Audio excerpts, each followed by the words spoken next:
Okay, well, let's continue to talk about letter writing and let's focus on communities. So pulling up our PowerPoint for this, let's focus on that. So here we go. So writing communities, we could recognize several of them. We know that there are some concentrated writings associated with John. We would call that the Johannine community. We have letters of John, 1st, 2nd, and 3rd John. We have the Revelation of John, and we have the Gospel of John. Then we have 1st and 2nd Peter, so we could speak of the Trine community. And then we have lots of writings attributed to Paul. So we would call that the Pauline community, Paul and his co-writers. So talking about the Johannine community, being a Jesus community in Asia Minor, let's first kind of look at what that consists of. Asia Minor is over on the right side here, current day Turkey. And so you kind of see where it lies here at the coast, So as said, the Johannine community consists of several different writings from where we derive this idea. We have the Gospel of John. And so that would set the pace here. And then we also have these writings and then the Revelation of John, all of which we pretty much date pretty late, the end of the 1st century. Now, are they all attributed to the Apostle John? Some people would say yes. Other people would say none of them. He might very well have passed away. He would have been of high age. And other people would say maybe a few. Okay, so we have opinions all over the place.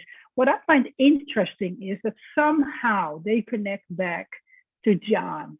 And at some point in time, tradition has it that the Apostle John made it to Ephesus, made it to that area of Asia Minor. You see here a picture of his presumed grave. And so there's this tradition of John living in that area and influencing people around him and creating community around him. And so definitely the Johannine influence is there, whether if some people wrote other writings, say 2nd or 3rd John, independent from John, or the Revelation of John, independent from John, and then using his writings, there would have been a degree of influence in varied ways. Would he have passed away at the time? There's a good chance he would have passed away. There's also a slight chance that he would have lived to be of old age. We have an example of a Polycarp of Smyrna, living not too far away from there, who lived up in his high 80s, I believe, who was a martyr. So we have some exceptions to the rule of short longevity, but it's not common, right? So, but the influence would have been there, and at times it could have been faithful students carrying on traditions. Just take it where different people have different ideas about that, but it kind of explains a little bit of some of the similarities that we see. So looking at the letters of John, and because we have not really paid attention to that yet, most people think that the Gospel of John was written first, so that renders this to be post-gospel, written to the church in Asia Minor, so it would have been also kind of like circulatory. And so the theme would be focused around the person of Jesus. Who was he? Was he just human? Was he just divine? People were divided over that. And 1st John says, no, the human Jesus was also the divine Jesus. And then speaks against people who are not in line with that. He says, actually, here's how you detect a true Jesus follower, the one that confesses that Jesus came in the flesh, meaning Jesus was not just a spiritual being, he truly was the God incarnate.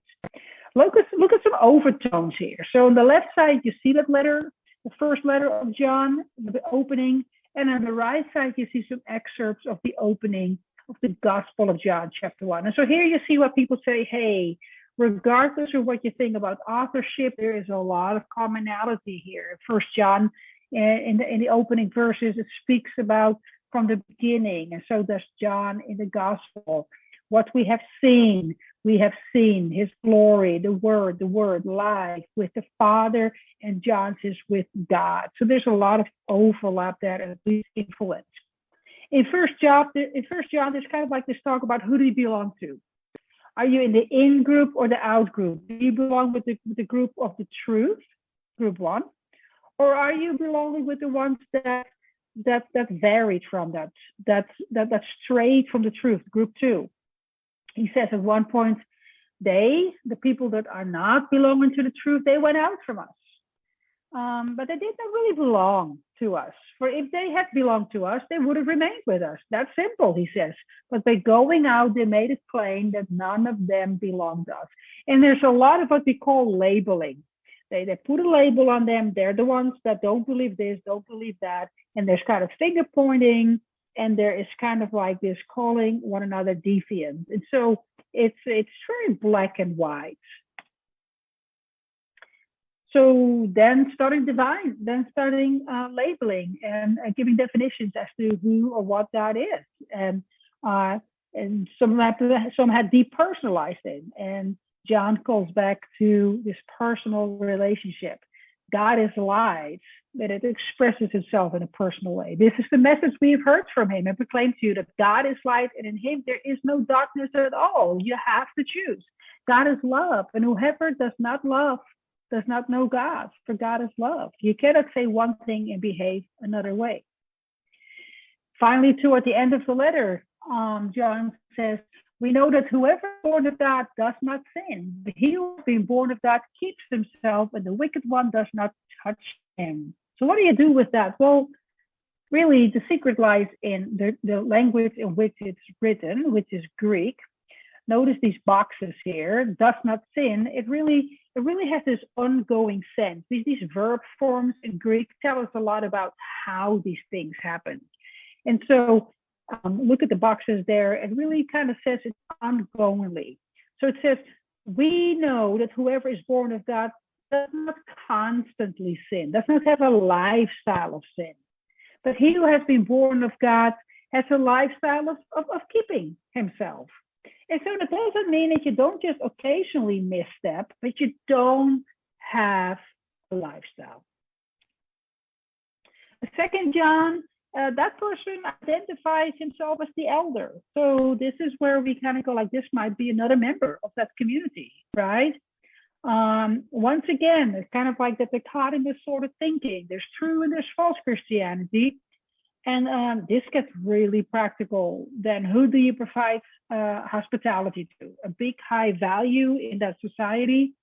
Who do you house? How do you know if who you are extending hospitality to is a true teacher? And so he says, church is like a family. So protect your family. Be careful with your family. It's very small, by the way. And some of these letters, they really follow formats that you would find in Hellenistic society. It says, it looks like this is an epistle, like a letter that petitions for something, that requests something. And sure, if you look over that, it seems to be that it does that. Third John, again, identified as the elder. It hones in just a little bit more about that hospitality. And now we kind of discern that within that community, people have been just housing people who said, hey, I'm a preacher. And so it says, okay, well, let's take care of that. What about giving hospitality to itinerant preachers? It was really a high social value to provide hospitality to strangers. But for how long? And should you provide hospitality to individual preachers? And what if they just usurp that sense of providing a gracious welcome? And so it's a very practical letter. Now, this is also the shortest letter in the New Testament, 3 John, only 219 words. And so you wonder, like, why is it in there? And we don't even necessarily deal with that in the West.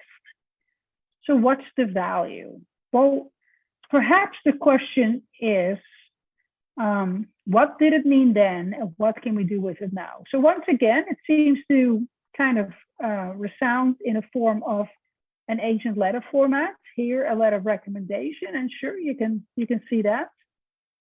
It seems to once again reverberate that idea of Christian hospitality, right? Do not receive into the house or welcome anyone who comes to you and does not bring this particular teaching. And it's highlighted what it should be. You do faithfully whatever you do for the friends, even though they are strangers to you. Okay, but be careful. So how do we apply that? Do we say, okay, it's all about hospitality, so then to whom would you not offer hospitality? Maybe to a total stranger who is someone else's guest? Do you just take their word and offer hospitality? Would you take in someone off the streets? Would you take back in your ex from a bad breakup? Would you take in the person on the sex registry who is a friend of a friend? Would you take in a classmate without a place to go? Someone who just, oh, you just have nothing in common politically? What about someone with very poor hygiene? Someone from a different culture? So what is the modern day application? And how come we end up with this letter in our corpus, in our New Testament? So is it about hospitality? You know, so when people come to our churches, sometimes churches have a missionary home. If it's a very small church, you may provide some hospitality, but typically if it's a big church, they put them up in a hotel. So what is it? What if it has something to do with how do we react to what culture expects from us and what we do? So if the cultural pressure is, you got to offer hospitality or everyone is going to speak bad of you, then what do you do if it affects the church and if it affects the way people look at Jesus followers negatively? So what would it be in your culture? What if you did not want to participate in the race of materialism? What if you did not want to vote a certain way? What if you? Perhaps that's the question. Okay, the Betraying community. Well, we have two letters, and the question is, when were they written? Are they written by the same person? They're written by different people. Could have been in the early 60s if it's Peter, before Peter is killed in the aftermath of the fire of Rome. If it's later, it would have been after the destruction of the temple, but probably before the writing of the Apocalypse of John. It seems to be aimed at people in the diaspora. So Jewish people in the dispersion, they're outside of Israel, and it gives us some areas there, somewhere in Asia Minor, or Asia rather. Maybe it's written from Rome if it's related to Peter, and maybe some people around him. It seems that they are encouraging people in the face of religious pressure. And the theme is sharing in the suffering of Jesus. Peter gives people an alternative picture of how to view life. They're undergoing hardship, no doubt. And he says, but you know what? It's like this. Y'all are a chosen people, a royal priesthood. You look around you, you see all these priests in these temples. You're royalty compared to that. You're a holy nation. You're God's own people. And so here's what you do. You proclaim who he is. He called you out of darkness into marvelous light. Don't let them tell you who he is. And there's your priests. So living and suffering in society, in the household, it's going to be, it's presented as injustice, as suffering. But notice that suffering is recognized. So in 1 Peter, once again, like we saw in Ephesians, we see the submission of slaves to masters, and we see the submission of wives and husbands. Wives to husbands, we should say. Chapter 2 and chapter 3. But the writer clearly says that this is suffering. And he says it's suffering much like undeserved suffering like Jesus did. Wait. So in 1 Peter, it's recognized that to submit as slaves to masters, it's unjust and it's suffering. And to submit as wives to husbands, it's unjust and it's suffering. Now, the writer calls them to do it because the writer believes that Jesus is coming soon, and this is the best way to stand and maybe call some people to Christ. But what is intriguing here is that it is recognized as injustice and as suffering. So we live in a different time, and people don't necessarily think that Jesus is going to come right away. What do we do with injustice? It is suffering. Is this a call to stand up against injustice because it is suffering? Or do we run away like the apostles did when Jesus was taken into custody? And that's the question perhaps for us now.